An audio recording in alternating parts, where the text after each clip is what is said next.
Pricing Strategies Workshop. This is our first workshop program, which focuses on practice management topics rather than technical tax. And so over the next 2 sessions, we're going to have a really robust overview and collaborative discussion on pricing models, pricing methods, and things to consider.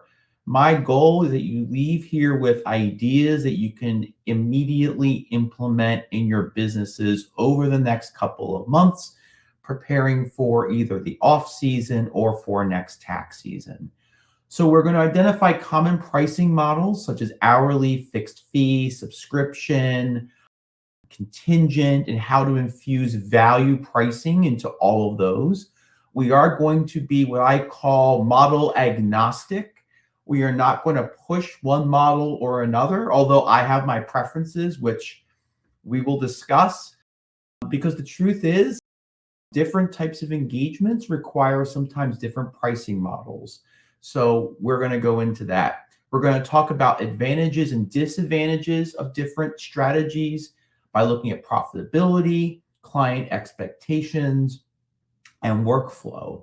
We're also going to talk about scope definition and risk assessment. I think one thing that we often don't talk about or price is risk. And there are many risks when we take on work. There's practitioner risk, there's client risk, and we'll talk about those.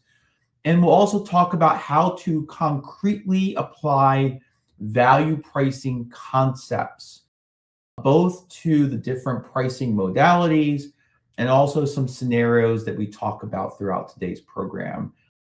And again, I think value pricing is kind of the trend the industry is going in. And there are ways to do value pricing, I think, that are ethical. There are ways to do it that are on the up and up that aren't pure contingent fees. Although we will talk about sometimes how contingent fees could be appropriate as long as they're allowed under Circular 230.